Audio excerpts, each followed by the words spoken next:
Bill Sticking by Charles Dickens. If I had an enemy whom I hated, which heaven forbid, and if I knew of something which sat heavy on his conscience, I think I would introduce with something into a posting bill and place a large impression in the hand of an active sticker. I can scarcely imagine a more terrible revenge.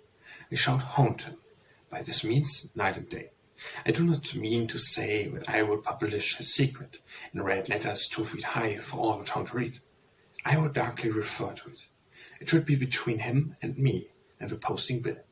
Say, for example, that at a certain period of his life my enemy had surreptitious possessions himself of a key.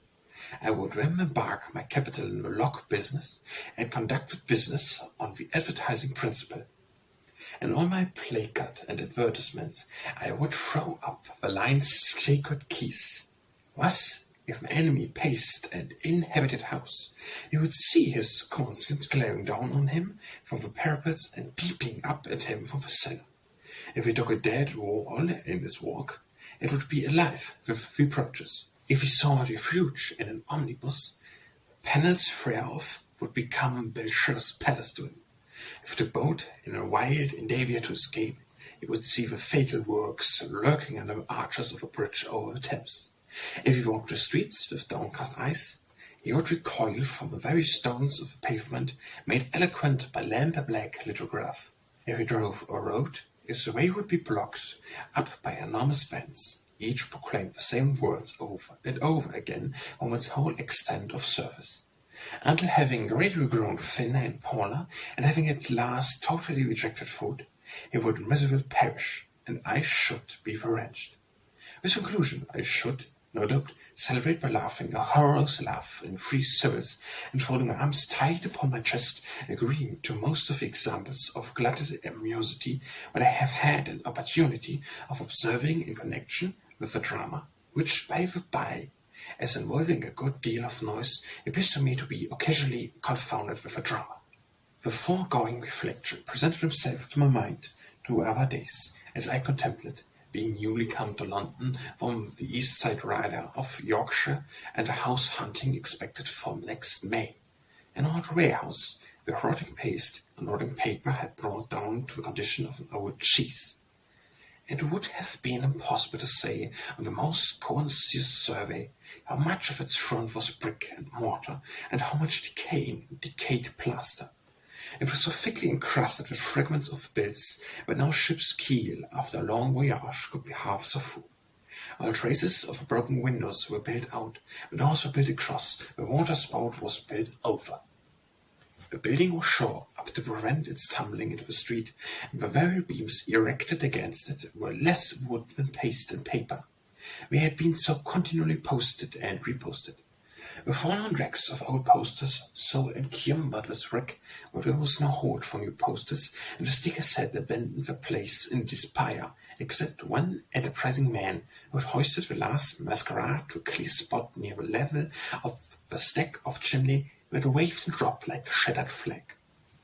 Below the rusty cellar grating crumbled remnants of old bills torn down, rotted away in racing heaps of fallen leaves. Here and there some thick wind of a house had peeled off its strips and fluttered heavily down, littering the street. But still, below these rents and gashes, layers of decomposition posters showed themselves, as if they were intermediate. I thought the building could never ever be pulled down, but in one adhesive heap of rottenness and poster. As to getting in, I don't believe that if the Sleeping Beauty and the court had been so built up, the young prince could have done it. Knowing all the posters which were wet, legible, intimately, and printing on their ubiquitous nature, I was led into the reflection with which I began this paper, by considering what an awful thing it would be ever to have wronged, say, Mr. Julian, for example, and to have his avenging name in characters of fire and ghastly before my eyes, or to have injured Madame Tussaud, and undergo a similar retribution. Has any man a self-reproach thought associated with pills or ointment? What an arranging spirit to that man and Professor Holloway! Have I sinned in oil? Carbon used me? Have I a dark remembrance associated with any gentleman garments bespoke of reed made? Moses and son are on my trick. Did they ever aim a blow at a defenseless fellow creature's head? But heard eternally being measured for a wick, or what worse head which was boiled before I'd used the balsam, and here stewed afterwards, enforcing to benevolent moral. Better to be boiled as a Dutch cheese, when it came to this. Undoes me. I found a sore place in my mind which Meiji touches with nickel progress switch, a regarding article, whatever lacquers.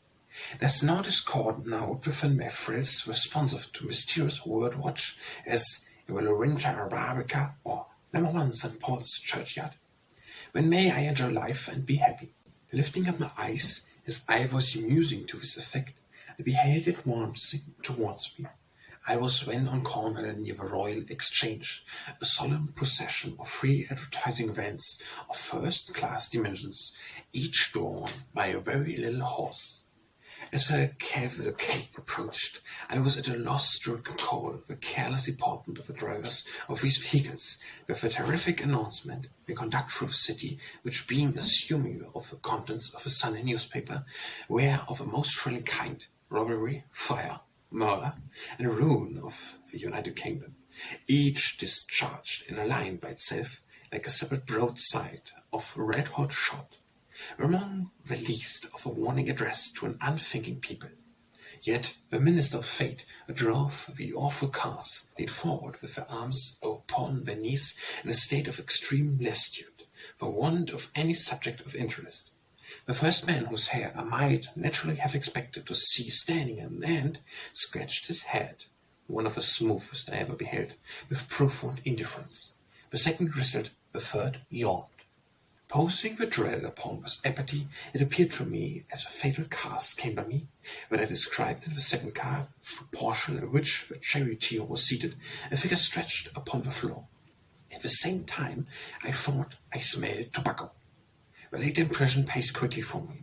The form remained, cursing to know where this prostrate figure was, the one imprisoned man of the whole capital, who had been stricken insensible by the terror real to him, and whose from had been placed in the car by Jupiter for motion of humanity. I followed the procession. It turned into Leaden Hall Market and halted in a public house. Each driver dismounted. I when distinctly heard, proceeding from the second car, where I had dimly seen the prostrate form with words and a pipe. The driver entered the public house with his fellows, apparently for purpose of refreshment. I could not refrain from mounting on the shaft of a second vehicle and looked in at the portal. I then beheld reclining on his back upon the floor, on a kind of mattress or divan, and a man in a shooting coat. The exclamation, "Dear me!" which irresistibly escapes my lips, caused him to sit upright and survey me. I found him to be a good-looking young man of about 50, with a shining face, a tight head, a bright eye, a moist wink, a quick speech, and a ready hair. He had something of a sporting way with him. He looked at me, and I looked at him, and the driver displayed me by handing in a pin of beer, a pipe, and what I understand is called a screw of tobacco, an object which has the appearance of a curl paper taken off a baronet's head with a curl in it. "I beg your pardon," said I, and the removed person of the driver again admitted of my presenting my face at the portal. "But excuse my curiosity, which I heard from my mother. Do you live here?" "That's good, too," returned the little man, composedly laying aside a pipe he smoked out, and with the pipe just brought to him. "Oh, you don't live here, then?" said I. He shook his head, as he calmly lighted his pipe by means of a German tinder-box, and replied, "This is my carriage. When things are flat, I take a ride sometimes and enjoy myself. I'm the inventor of these wants." His pipe was now alight. He drank his beer all at once, and he smoked and he smiled at me. "It was a great idea," said I. "Not too bad," returned the little man with a modest of merit. "Might I be permitted to inscribe your name upon the tables of my memory?" I asked.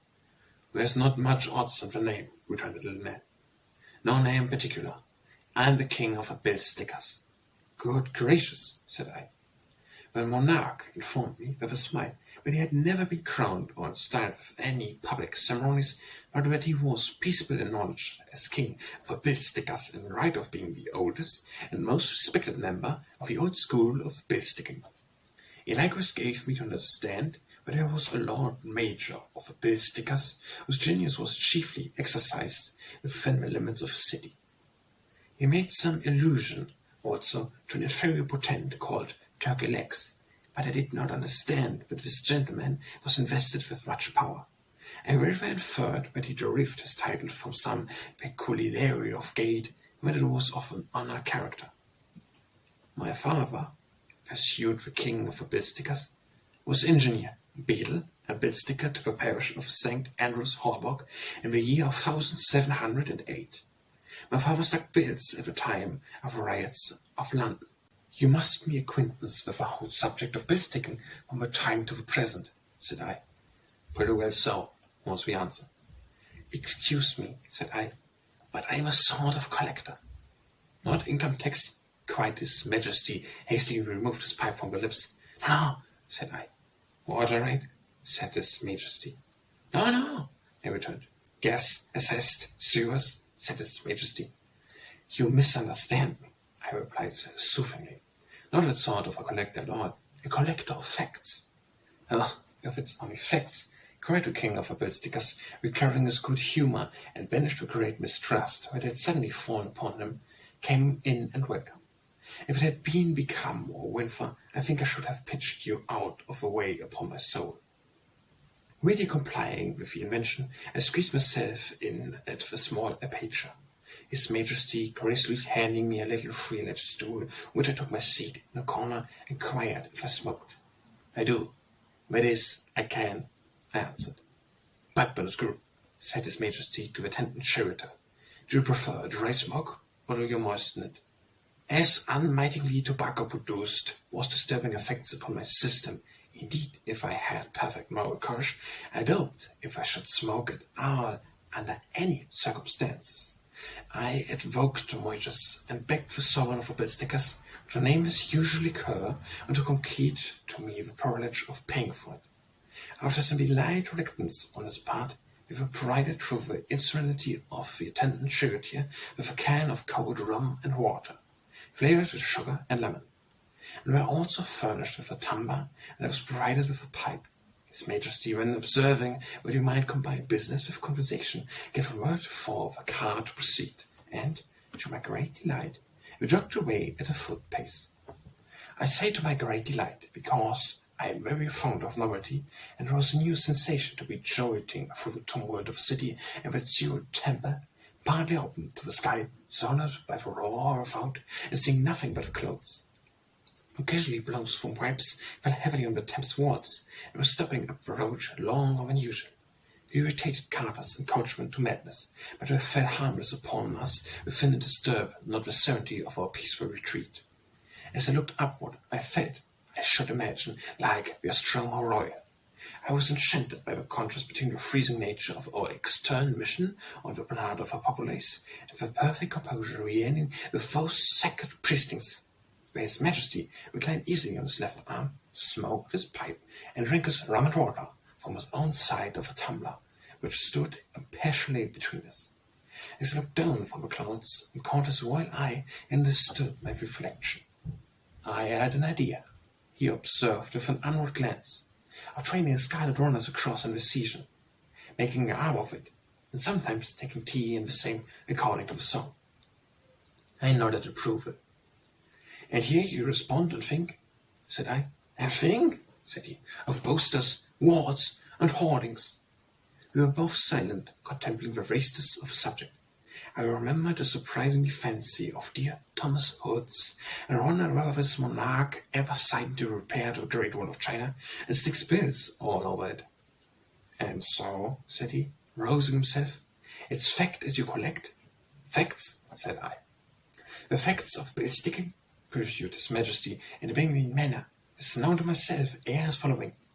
When my father was engineer, beadle, and bill sticker to the parish of St. Andrew's, Holborn, he employed a woman to post bills for him. He employed a woman to post bills at the time of the riots of London. He died at the age of 75 years, was buried with the murdered Ellis Grimwood of Waterloo Road. As this was somewhat in the nature of a horrid speech, I listened with deference and silently.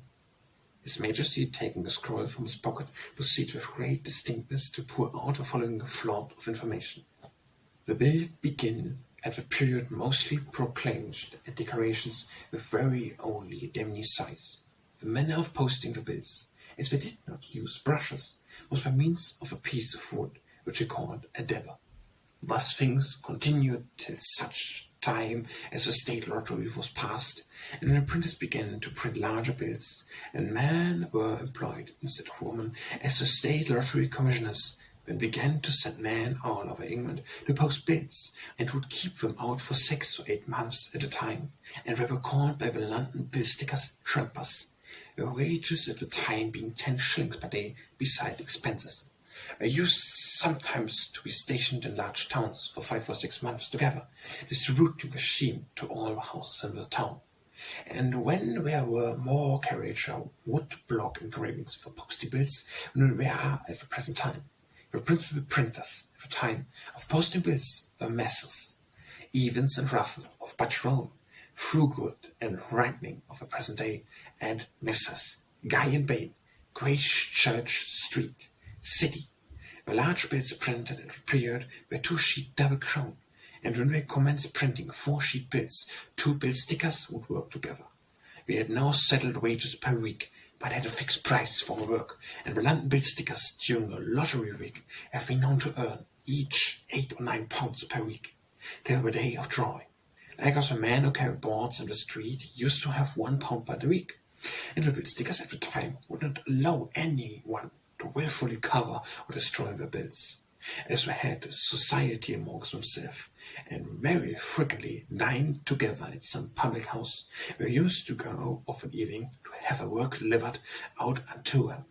All this His Majesty delivered in a gallant manner, posting it, and it were before me in a great proclamation.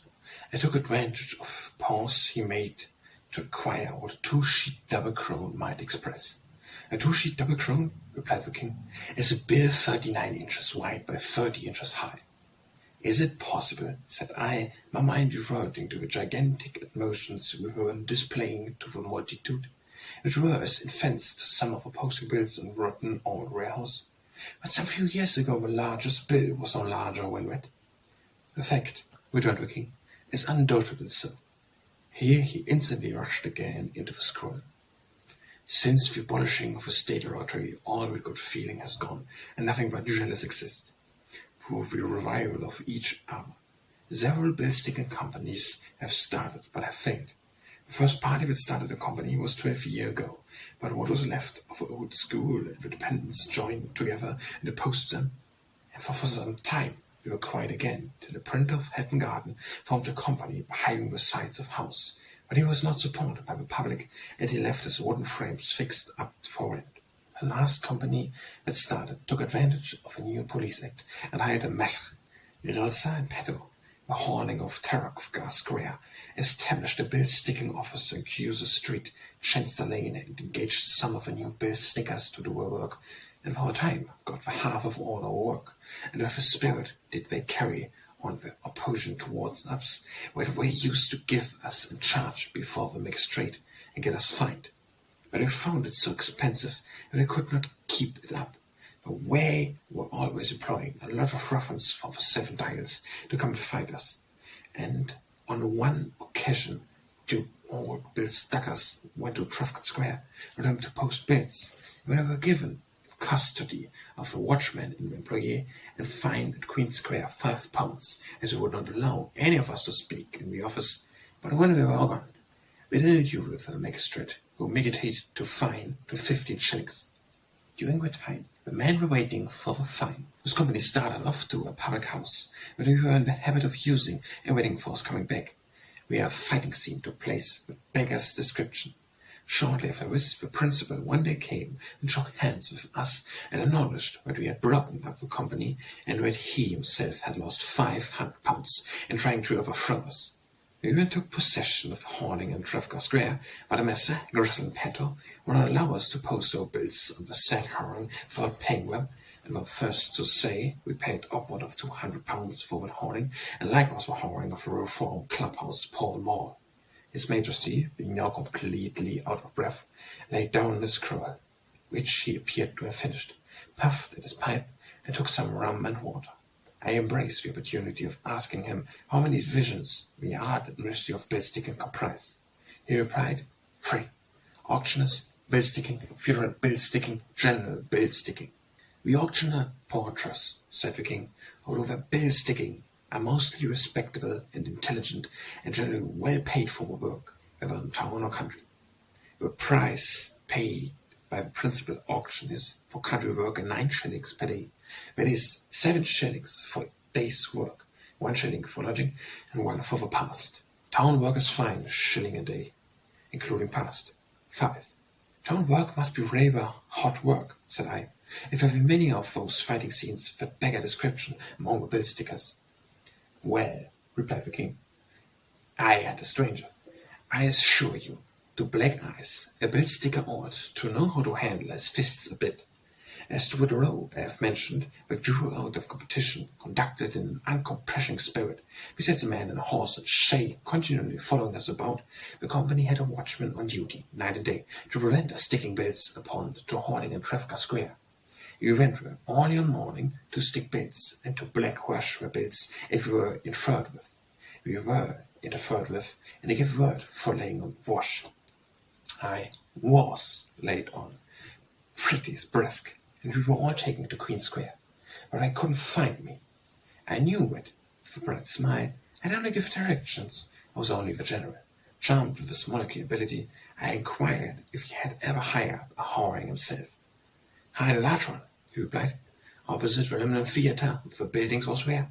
Paid £30 for it, had a place on it, and called it the External Paper-Hanging Station.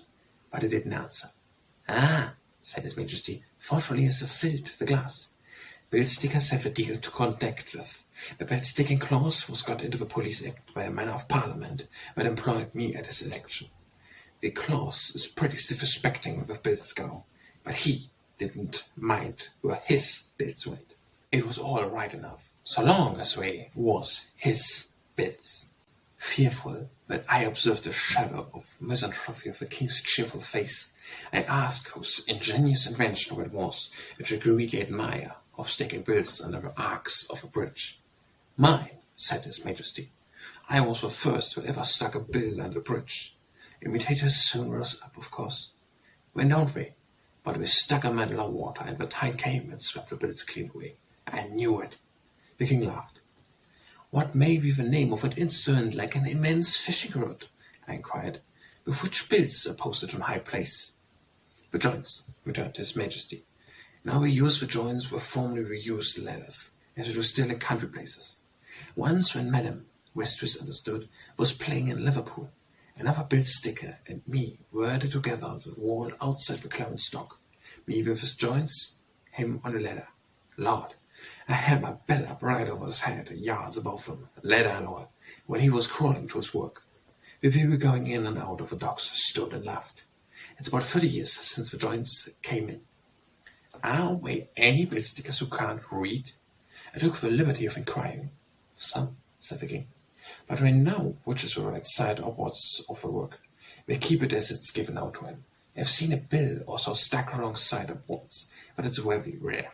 All this curse sustained some interruptions at this point, with a procession of cars, occasioning a stopping of about 3/4 of a mile in length, as nearly as I could judge.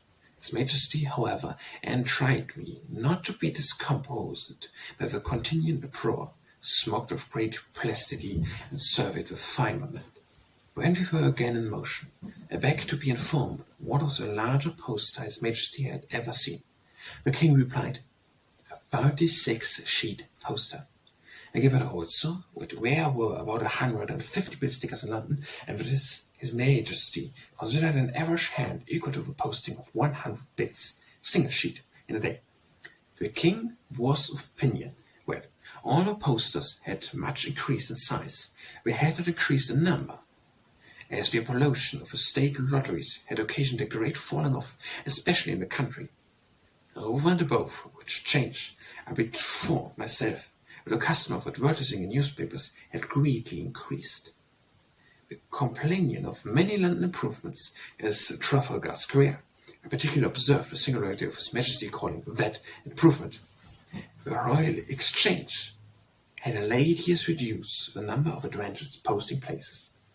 Bill stickers, a present raver, confined himself to districts and to particular descriptions of work. One would strike over White Shepherd, another would take around Houndsditch, Shoreditch, and the City Road Run, the King said, would stick to the Surrey side, another would make a beat of the West End.